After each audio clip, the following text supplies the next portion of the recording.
Hello everyone, welcome to another session of Methodology of Literature. In this session, we are getting into the last segment of the module 1, and that is Indian English Literature. We have already discussed an introduction to Indian English Literature, but yet I thought we'll go for another video lecture on the introduction to Indian English Literature. Okay, so before we start, we have to keep one thing in mind, that an international border is rigorous, but literary borders are usually porous. They are ill-defined, you can say, and normally overlapping, especially when that country that we are discussing, it has got a colonial past, you can say, and the literature that we are talking about is quite new. In the sense, the literature of India, it is not new, but the history of Indian English literature, it is quite new, and we have already seen that it is quite very recent in origin, we can say. Okay. And in that case, the literary borders are overlapping. Okay. Before we discuss in detail about the major writers in India, before I quickly summarize the major writers in India, I would like to brief to you about a kind of very small, very brief kind of an introduction into Indian history, or you can say a parallel study of what was happening in India during that particular time and how a reflection of that we can see in Indian English literature. Okay, the first writing in English about the context of India from India, you can say, is the writing of Joshua Marshman. Joshua Marshman is considered as one of the most important personalities among the Serampore missionaries.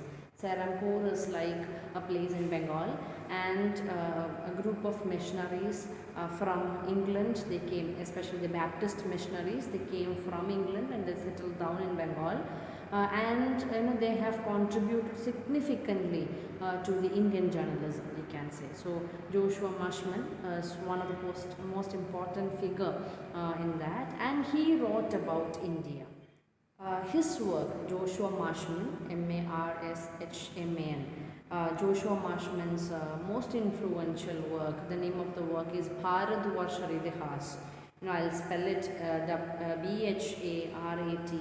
Bharatvarsher, Bharatvarsha Idihas, which came in the year 1831. And I'll give a description of all the major works that I discuss in the description box, so that you can go through it. I don't have to spell it again and again. Okay, so it is basically about about the people in India, and it is said that it changed the destinies of 60 million people in our vast kingdom. That is what it is normally said about this particular work.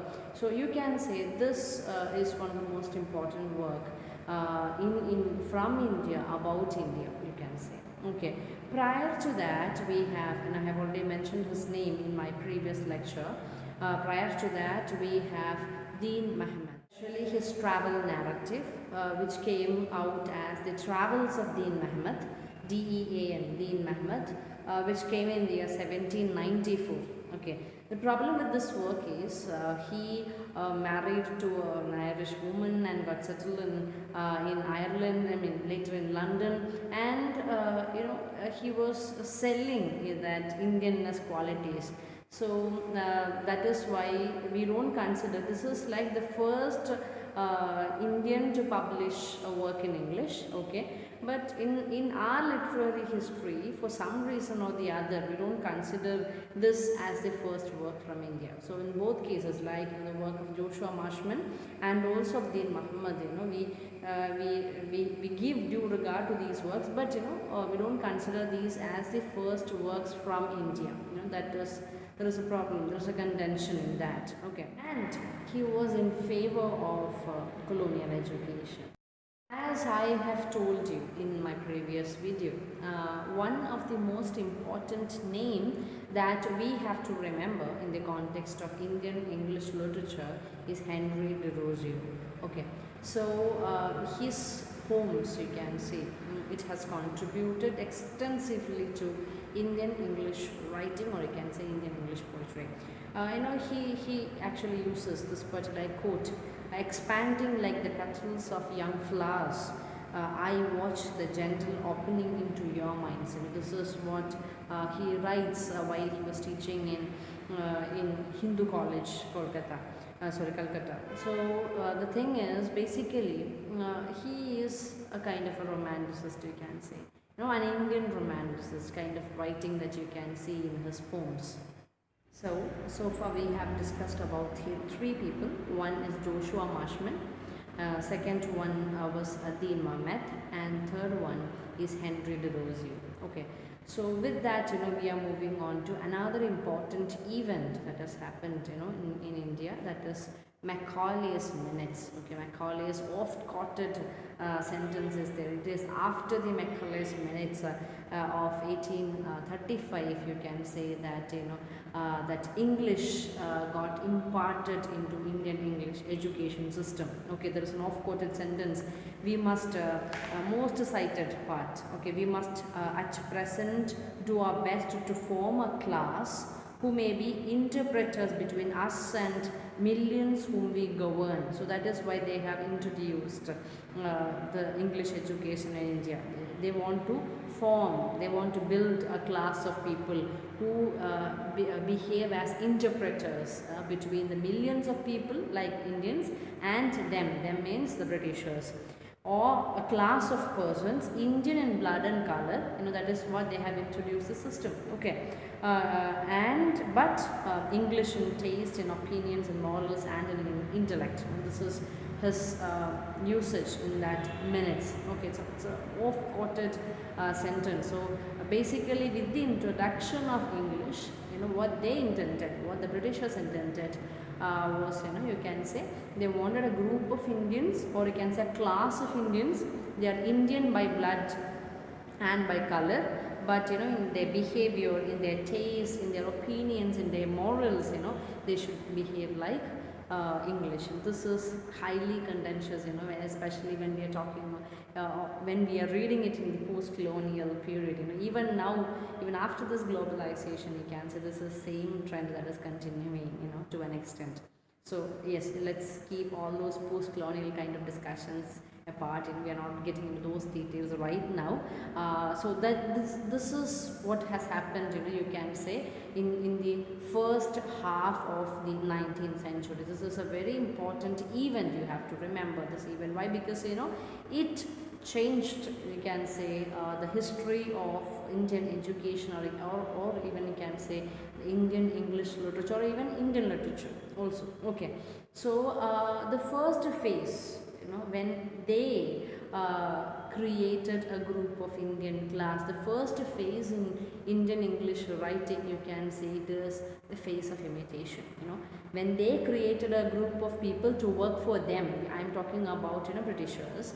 Okay, their focus was what? Their focus is like to train them, to train Indians to think like what? To think and to behave like Britishers.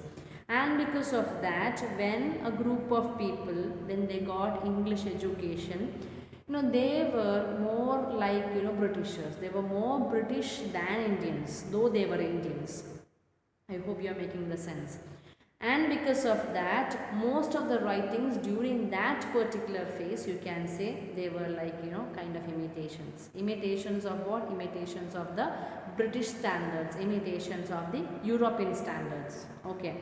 And because of that, you can see the early writings, especially the poems, and even that style called novel, that genre called novel altogether, they were purely imitations. The first phase of Indian English writing is what? It is a phase of imitation.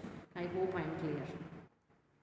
Now, what we have to understand in this context is, from 1820s, though Macaulay's Minute came in 1835, okay, especially when the Britishers in India, when they came to realize that the Indian English education has got some impact in Indian society, they have come up with a kind of an authorization to it. That is what we can imagine. Okay, from 1920s onwards, you can see that Indians, they have started, mastering English language, okay, and they have started expressing themselves in English language, okay, and most of them, you can say that they were in that, phase of imitation, okay. They have considered that English is something European, we have to give some reverence to that, and we can just imitate such things into, the concept, the idea, the meter and everything, you can just imitate that into Indian context, okay. That is what they did. Now, with the spread of education, okay, especially after 1830s, you can say, with the spread of education, what happened, the most important effect, you can say, or the aftermath of the spread of education was, there was a kind of a rise in journalism in India, okay. Rather than, communicating in literary manners, Indians, though, who got, education, they have started communicating with the masses in India, okay.